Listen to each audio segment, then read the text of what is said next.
Bismillahirrahmanirrahim. Welcome to JS online classes. Students, now this is time for a maths. Today our lecture is a cosine rule. First of all, we discuss a trigonometry, the branch of mathematics dealing with the relations of the sides and angles of triangles and with the relevant functions of any angles is called trigonometry. We discuss about the uses of the trigonometry. Trigonometry is a branch of mathematics that helps us to find the angles and distance of objects. Specifically, if it focus on right angle triangles, where an angle of triangle is at 90 degree. A right angle triangle means that all sides cannot be the same length. Students, today वो discuss also cosine rule. हम इसकी practice करेंगे और इसमें हम थोड़ा सा further इसकी डिटेल्स में जाएंगे कि हमारे पास जो फार्मूला है वो है A square is equal to B square plus C square minus 2bc cos है. हम प्रीवियस लेक्चर में भी इसको डिस्कस कर चुके हैं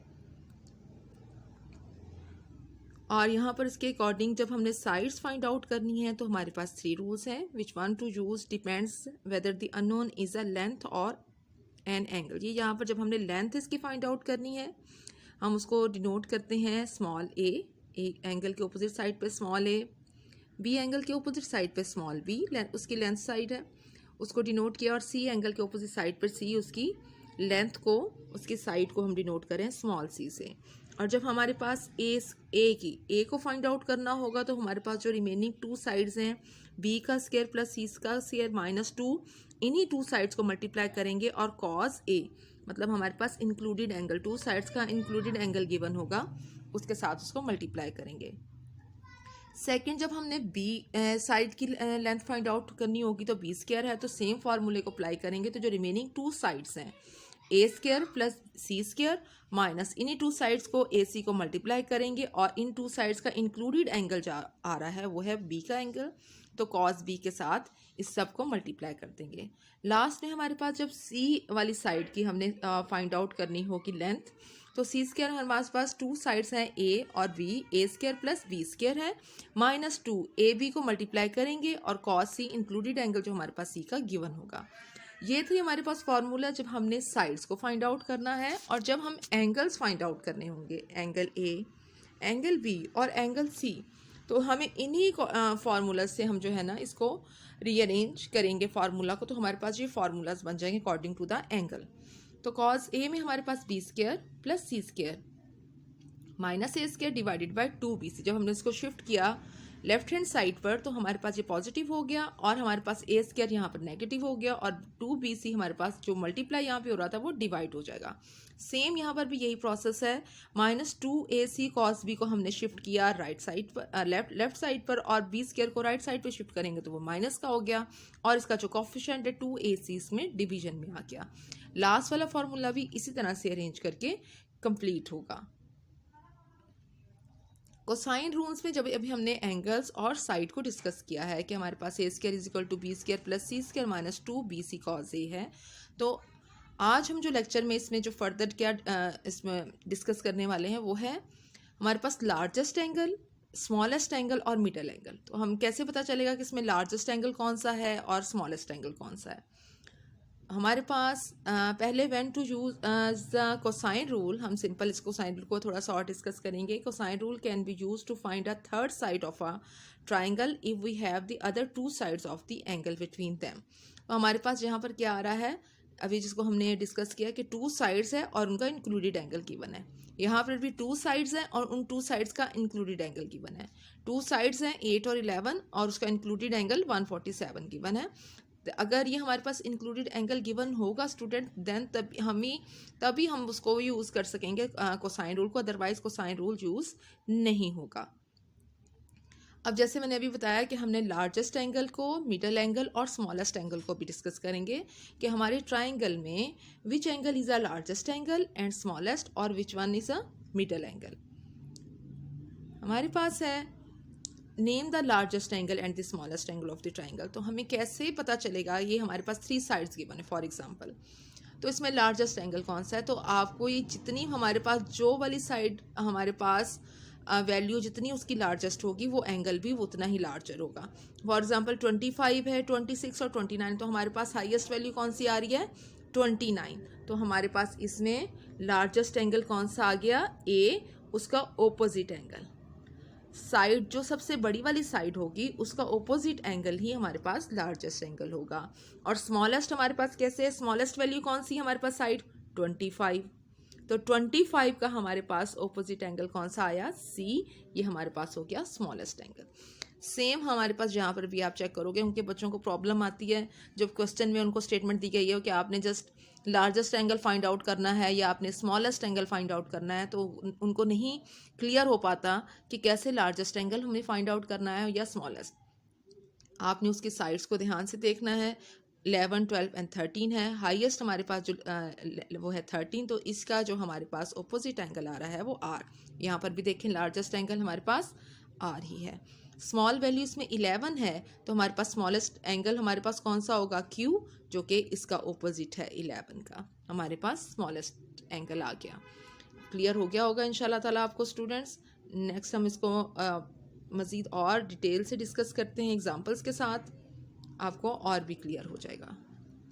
the sine and cosine rule है हमारे पास, इसमें किस पे अप्लाई कर रहे हैं, एक हमारे पास ट्राइंगल है, एक साइड हमारे पास 4 सेंटीमीटर है, 5 सेंटीमीटर और 6 सेंटीमीटर है।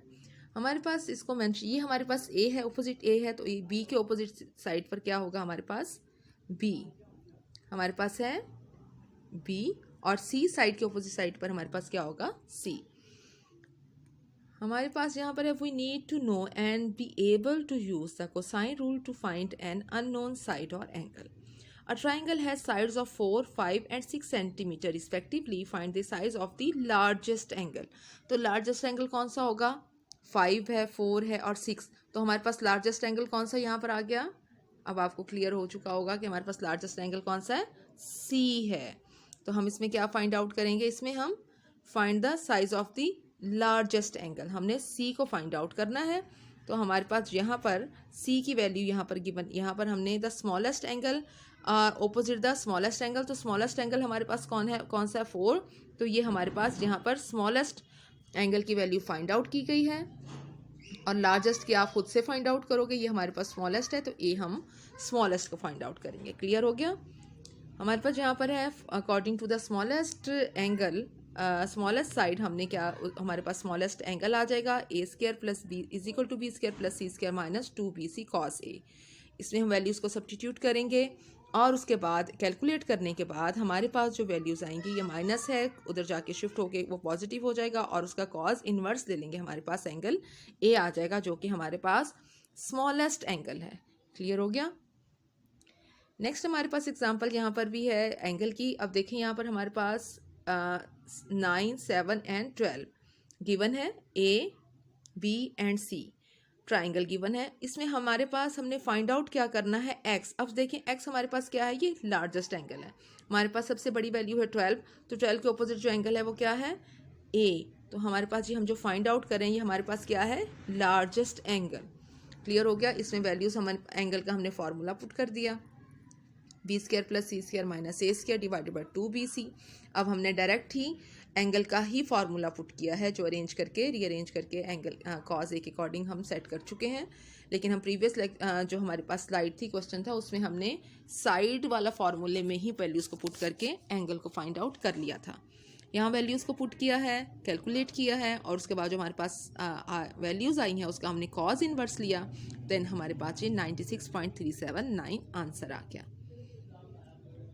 Using the cosine rule to find angles, if we are given the length of all 3 sides in a triangle, we can use the cosine rules to find the size of any one of the angles in the triangle. For example, हमारे पास 3 sides given हैं, यह 6, 8 and 4। यहाँ पर भी हम क्या कर रहे हैं, फाइंड आउट कर रहे हैं cos a कौन सा है हमारे पास, ये भी लार्जेस्ट एंगल को हम फाइंड आउट कर रहे हैं। अब चेक करोगे मोस्टली या तो हम लार्जेस्ट एंगल की वैल्यू फाइंड आउट करते हैं या हम स्मॉलेस्ट, अगर मिडल की भी हो सकती हैं, बट हमारे पास यहाँ पर मोस्टली जो क्वेश्चंस आते हैं वो लार्जेस्ट और स्मॉलेस्ट को ही डिस्कस करते हैं हम उसमें। हमारे पास 8 सेंटीमीटर है, हाईएस्ट वैल्यू हमारे पास 3 साइड्स में, तो इसका ऑपोजिट एंगल ए आ गया। वैल्यूज़ हमारे पास फार्मूला लिखा हमने उसके अकॉर्डिंग, और उसमें हमने वैल्यूज़ को पुट किया। पुट करने के बाद जब हमने उसका कॉज इन्वर्स लिया तो यहाँ पर देखिए नेगेटिव वैल्यू कॉज में आ रही है, और जब आपको पता है नेगेटिव होता है तो हमारे पास वो किसको शो कर रहा होता है, ऑब्ट्यूस एंगल को। क्लियर हो गया। Finding the missing angle theta. अब हम यहाँ पर एक चीज़ हम रिव्यू ले रहे हैं अपना साइन का, कि जब भी हमारे पास is it a right angle triangle, no, is there a matching pair. अब देखें इसमें कोई सा भी हमें मैचिंग पेयर भी गिवन नहीं है। Use the cosine rule. जब हमारे पास मैचिंग पेयर गिवन नहीं होता तो देन हम कौन सा यूज़ करते हैं, कोसाइन रूल यूज़ करते हैं। और सबसे फर्स्ट स्टेप होता है label the sides and angles और calling the missing angle A. हम एंगल ए जो हमारे पास है थीटा, इससे फाइंड आउट कर रहे हैं। माइंड में ये 2-3 स्टेप रहेंगे कि हमारे पास राइट एंगल ट्राइंगल नहीं होगी, सेकंड कोई मैचिंग पेयर भी गिवन नहीं होगा, और जो एंगल हमने फाइंड आउट करना होगा या गिवन होगा वो हमारे पास इंक्लूडेड एंगल होगा, 2 साइड्स का इंक्लूडेड एंगल। और हम बच्चों के माइंड में कन्फ्यूजन है कि कोसाइन रूल है तो साइन रूल कहाँ पे अप्लाई करेंगे, तो हम उसका एक रिव्यू ले रहे हैं। पहले भी हम इसको डिस्कस कर चुके हैं कि जब हमारे पास एक राइट एंगल ना हो और दूसरा is there a matching pair, वहाँ पर हमें मैचिंग पेयर गिवन हो। फॉर एग्जाम्पल देखें एंगल बी गिवन है तो एंगल उसकी बी की साइड भी गिवन है, एक एटलीस्ट हमें एक मैचिंग पेयर तो गिवन होगा, देन हम इसको साइन रूल में अप्लाई करके, और एक हमारे पास कोई एंगल गिवन होगा या हमारे पास 2 साइड्स। यही हमें क्लियर था ना कि हमें या तो 2 साइड्स और 1 एंगल गिवन होगा साइन रूल में, या 2 एंगल्स और 1 साइड गिवन होगी। बट जो 1 साइड गिवन होगी वो हम माइंड में रहेगी हमारे पास, वो एक पेयर को कंप्लीट करेगी, बी का एंगल और बी की साइड। वैल्यूज़ को हम साइन रूल में पुट करेंगे और हमारे पास उसका थर्ड वाली साइड की आंसर आ जाएगा। होमवर्क फॉर कोसाइन रूल का जो हमारे पास है यहाँ पर जो भी आज हमने डिस्कस किया लार्जेस्ट एंगल को, सेम उसी के अकॉर्डिंग आपका होमवर्क भी है। Calculate the size of the largest angle in the triangle, give your answer to an appropriate degree of accuracy. तो हमारे पास ये 3 साइड्स गिवन है, ए बी सी ट्राइंगल है जो कि जो राइट एंगल ट्राइंगल नहीं है। अब आप इसमें सबसे पहले क्या करोगे, इसको लेबल करोगे अकॉर्डिंग टू द साइड्स, फिर आप चेक करोगे आपकी इसमें से हाईएस्ट जो लेंथ है वो कौन सी साइड की है, फिर उसके अकॉर्डिंग आप अपना एंगल चेक करोगे और फिर उसको फाइंड आउट करोगे। होपफुली आपने अंडरस्टैंड किया होगा, फॉलो किया होगा ऑल स्टेप्स को, और प्रैक्टिस करोगे तो इंशाल्लाह ताला और भी अच्छे से क्लियर हो जाएगा। Thank you. अल्लाह हाफिज़।